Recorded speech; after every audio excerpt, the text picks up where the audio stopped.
Just keep on rolling. Yeah, it's we'll be one of the fortunate 8 teams that get to practice tomorrow, and with 4 practice tomorrow, 4 play tomorrow. Special group of guys in that locker room. You know the history of this program here in this city with Coach McGuire to come up here on this stage and to do this. What's your thoughts on that? It's what it's all about.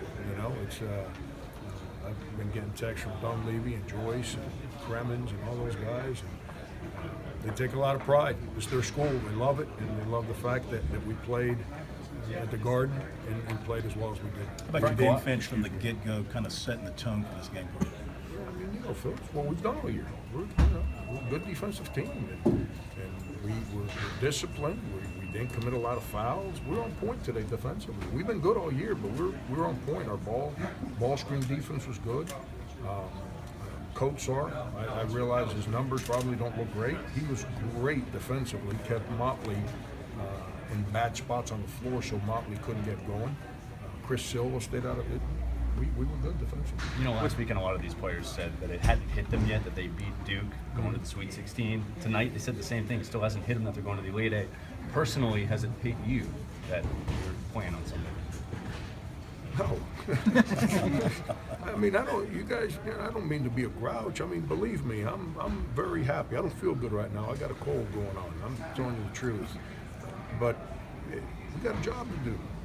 We didn't come here to celebrate on Saturday. We came here to be in a good mood Sundays, whatever time the game's at. And listen, there's 2 options here. We're either going to be great mood on Sunday, or we're going to cry some serious tears on Sunday. There's no other alternative. And we're excited about that opportunity. And when Sunday gets here, we'll be ready to go.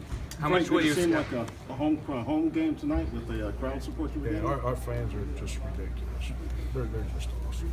Rick, I'm just happy that the country gets to see how great Gamecock fans are, not just in football, but for everyone else. I'm ecstatic. They understand. We got kind of shut out of tickets down in Greenville last week. Our fans learned real fast. They figured out a way to get into this building. They were phenomenal. I'm so ecstatic, and I got to think it's going to be even more from what I'm understanding coming in here on Sunday. With quick turnaround, how much will you scout your opponent, and how much will you look inward to see what you can fix?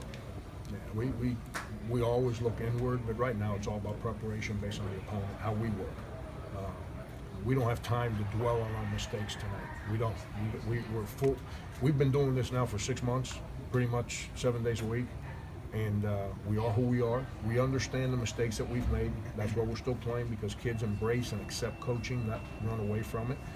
Right now, it's about all preparation so we can be as best prepared to play on Sunday. In your mind, the 20-0 run in the first half, how good at basketball was that by what you like to see? I thought we had. I didn't realize we had a 20-0 run. I coach the next play. I don't really pay attention to the scoreboard until it gets later in the game.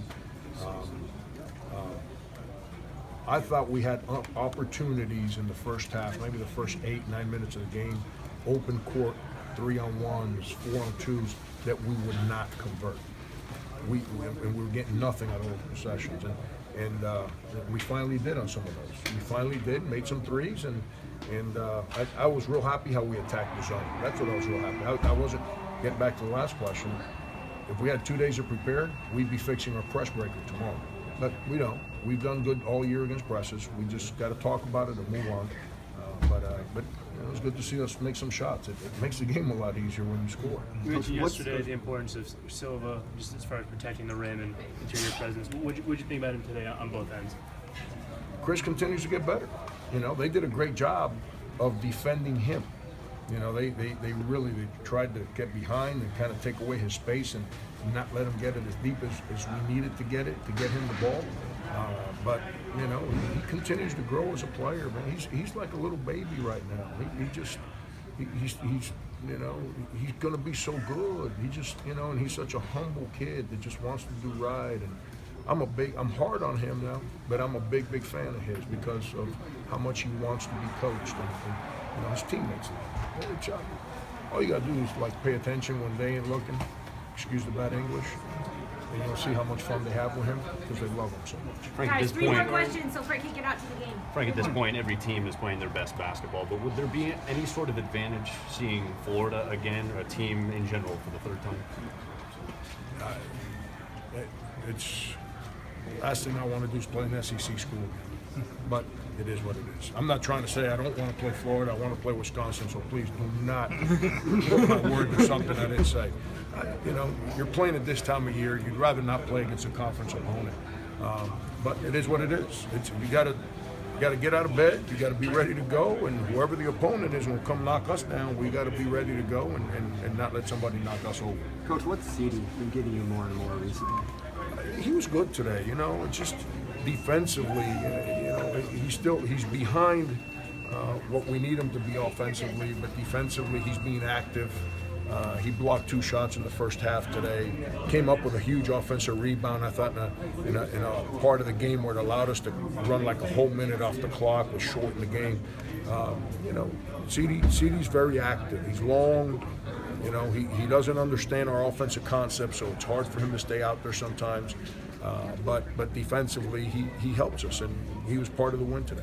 Baylor One had more that question, run. guys. Baylor had that run, and Dwayne finds Sin in the corner for 3. To have a senior duo that works that well together, how important is that? Yeah, we had a bad breakdown defensively on back-to-back possessions, and LeConte makes back-to-back threes.